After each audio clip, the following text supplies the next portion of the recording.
I did just want to come back to this point of the tension that it has emerged between, I think, the reality that understanding the history that you write about and that you study and that people like Professor Horn write about is the fact that that is so integral to understanding the moment that we're in now.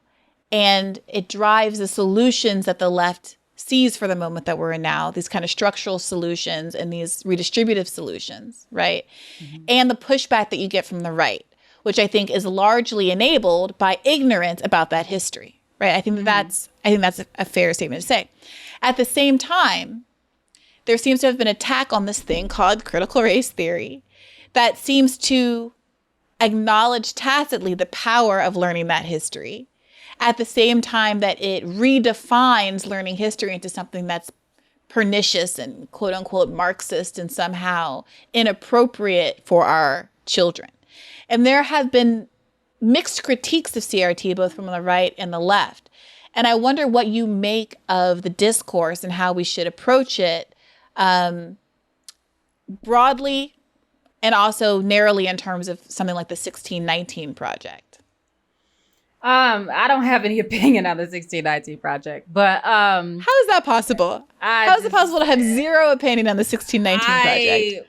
This is the thing. It's like I don't let the right set my agenda. So like critical race. There are critical race theorists, right, who exist today, but nobody was talking about critical race theory. And the problem with the focus on critical race theory is that any study of race has become conflated with CRT. I am a Black Studies scholar. I'm trained in African diaspora studies.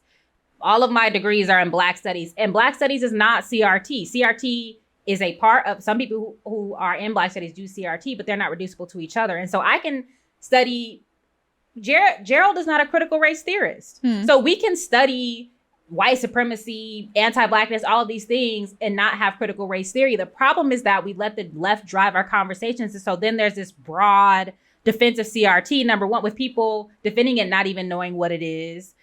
And also then that becomes, it obfuscates all of the other ways that we are studying and organizing against some of the structures that CRT engages. And there's an anti-communist strain in CRT, period. It people just don't. What is that? How I've not. That's the first time I'm hearing this. What is the anti-communist strain in CRT?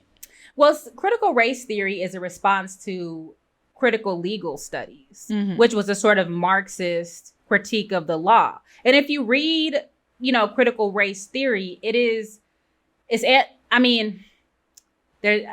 So it's not very internationalist in its scope, and it reifies the focus on race, right? It's not to say that it's there's not always a strong materialist or class analysis in critical race theory. And if you just study the works, it's like some of the main thinkers, and some people don't think anti-communism is a bad thing. Okay. Well, and so they wouldn't have any dog in that fight. That's fine. But I think we have to stop letting the right drive what we care about, because what happens is the right will attack something and then the left or progressives or liberals or whatever will lurch to defend that thing. It's a red herring. Like, just if we already have our own agenda, if we already have our own methods of study and analysis and epistemology, they're going to attack any and everything. Some of them are ignorant and some of them are actually very knowledgeable, which is why they are trying to bury particular histories and studies of race and exploitation, oppression, etc. But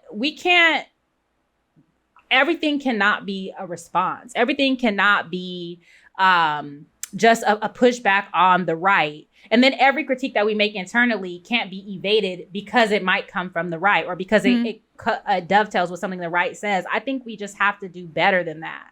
So, let them attack. Even if critical race theory went away tomorrow, it's not as if we can never study race again. And so let them be ignorant as fuck and think every study of race is CRT, and we can just continue to do what we do if we're serious about our work, so. Well, thank you for that, Dr. CBS. I gotta ask, who are you? Where did you come from? Because I noticed you on my Twitter timeline, and I was immediately ensorcelled, and I was so thrilled to have come across you. But can you tell the listeners a little bit about like how you came to your politics? You said you were radicalized by academia. Like, where are you from? What is your background like? Yeah, I'm from Tucson, Arizona, randomly. You still go there? No, right. I haven't lived there forever, and I'll never go back. Okay. But so I went to undergraduate at Arizona State. I did graduate school at UC Berkeley. And what my dissertation advisor is like a Guyanese Marxist.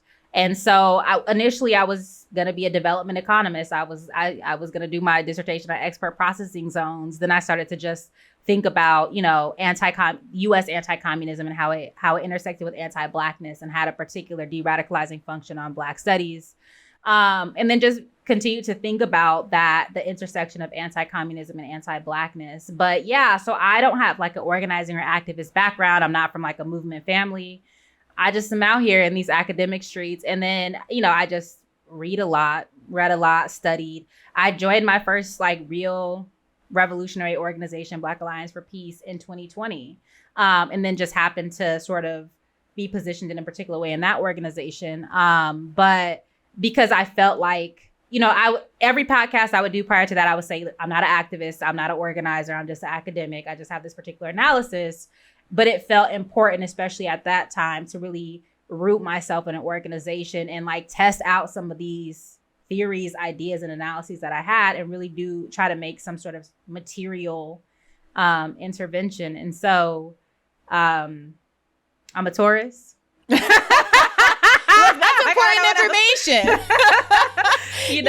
Yeah. You joke, but our listeners know that to me, that is crucial information. Thank you for sharing. I'm a Leo. Okay. But my rising is Taurus, so there's that.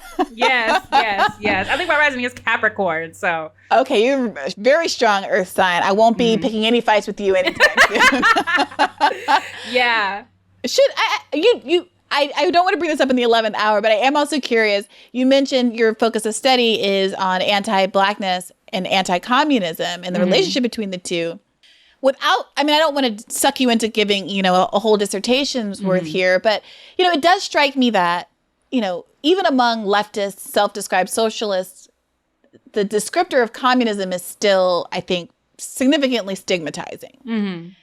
And people don't claim it. And I'm very curious about all of these deep roots of Black revolutionary communists in the first half of the 20th century. Mm-hmm. And I'm curious, do you think more Black people should be communists? Do you think that there should be a rehabilitation effort there of kind of excavating that history as part of the work of flipping all of these kind of Black neoliberals to the left? Mm-hmm.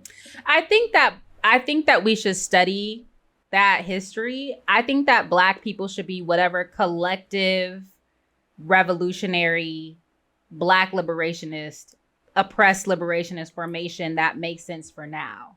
And that doesn't mean following a Soviet model or a Cuban model or Vietnam model or any of that. It means, I think that, and whether that is communist proper, whether that is socialism, whether it's, some people identify as communalists, whatever.